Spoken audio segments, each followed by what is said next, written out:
I'm Anna Pelley. And I'm Angelica Jones. And this is NAU News.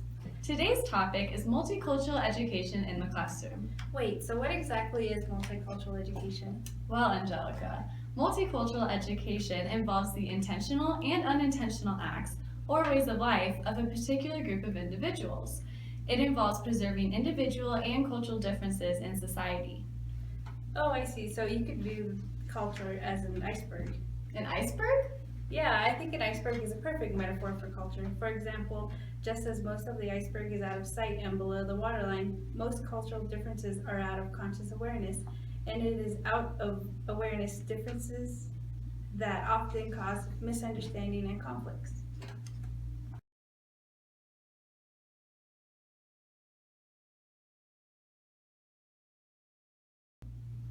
Whoa, I've never even thought about it like that. It's kind of like saying there's more to a person than meets the eye. Exactly. There are many factors that contribute to a student's success and understanding.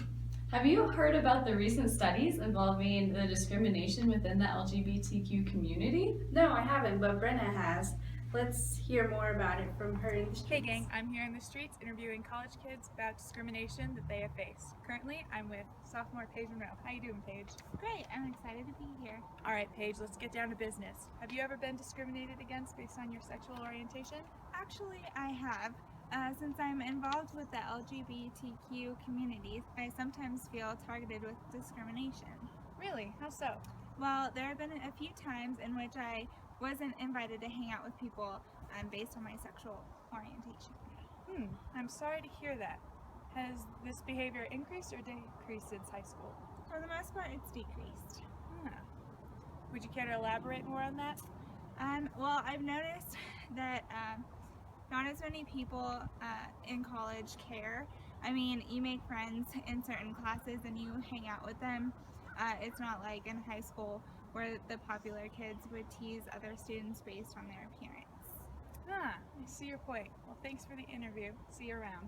Yep, no problem. Based on Paige's interview, she brought up a bunch of interesting points. In fact, research in this area has been booming in the past few years. For example, the School Psychology Review released a recent study on the role of peers in predicting homophobic behavior. This study included the effects of peer aggression, prejudice, and sexual orientation identifying importance. Researchers found that individuals showed higher levels of homophobic and aggressive behavior when their peers shared the same feelings. It also discussed the influence of male homophobic behavior and how it correlated to their peers' perceptions of male masculinity. For teachers in today's classroom, there is more of a need for discussion of LGBTQs in the classroom than ever.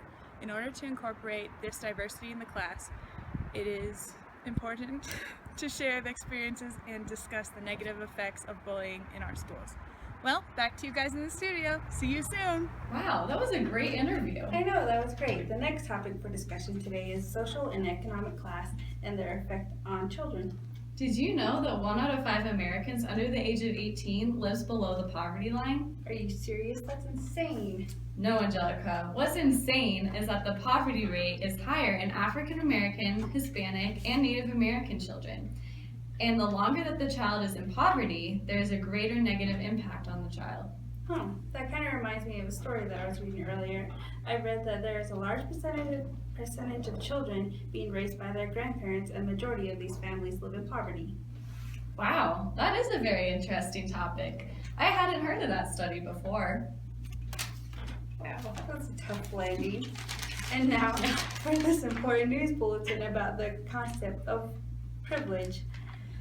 Have you ever heard of the wastebasket analogy? If not, listen up. There is a middle school teacher, Mrs. Ladd, that wanted to teach her children about the concept of privilege. In order for this, she placed a trash can in the middle of the classroom and had the children, who were sitting in rows of desks from the front of the class to the back of the class, trying to throw balls of paper into the basket. The one catch, each of the children had to stay seated the entire time they were throwing the ball. Needless to say, those in the front of the class had a much higher success rate than those in the back corner. She then concluded the lesson by stating that those in the front symbolizes those with privilege. Here's an example of the wastebasket analogy. Oh wow, that reminds me of another test. Have you ever heard of the brown-eyed, blue-eyed test? In this test, the teacher divides her classroom into two different groups, the blue-eyed children and the brown-eyed children. And as she divides them, the teacher decides which group is going to be the privileged group. Throughout the day, the privileged group gets everything they ask for, while the other group has to sit and watch them.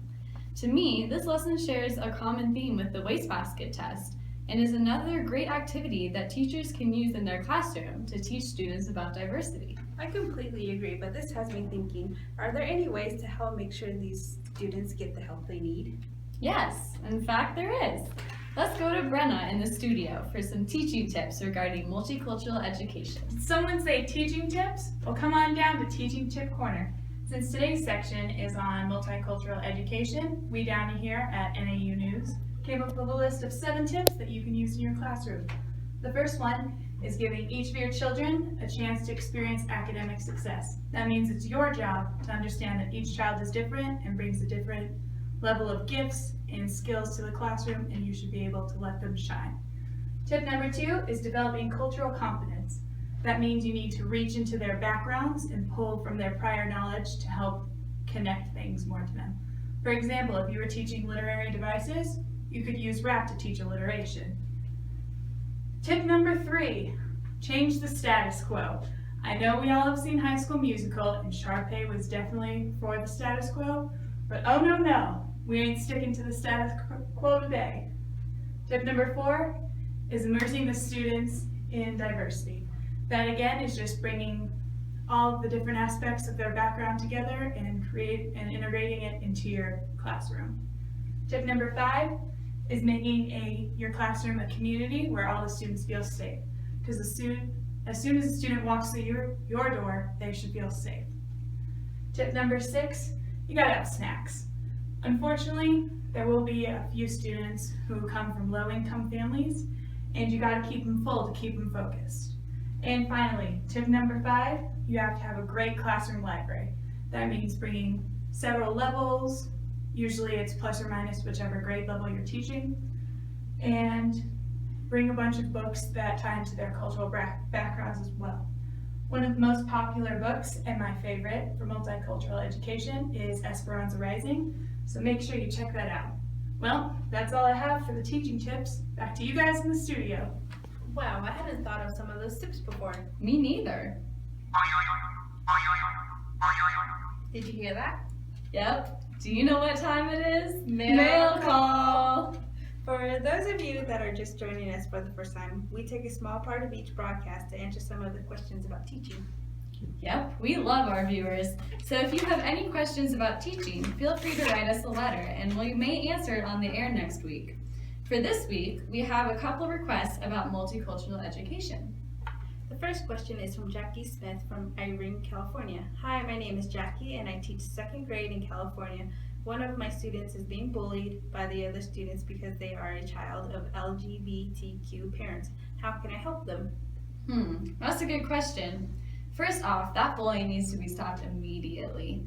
There have been several tests that have shown that LGBTQ students and relatives of LGBTQ individuals have a higher chance of mental illness based on discrimination and bullying. That's right. One of the most effective ways to stop bullying involves finding the perfect combination of punishment and reinforcement based on the child in question. I hope that helps. Me too. If it doesn't, I would suggest having a meeting with the parents of the bully and trying to find out why the bullying is happening. Good luck. The second question we have today is from Christine Rodriguez from Dallas, Texas.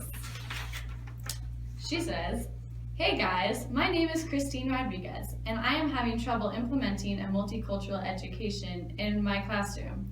What should I do?" Wow, that's a great question too. Have you tried integrating multicultural books, holidays, and significant members of minority cultures into your lesson plan? Oh, that is a great idea. You may also try taking a field trip so that your students can learn about new cultures and their influences in our society. I hadn't thought of that. Well, that's all the time we have for today's broadcast. From all of us here down at the studio, we hope you learned something about multicultural education today. We are NAU News. Have a great night, Flagstaff.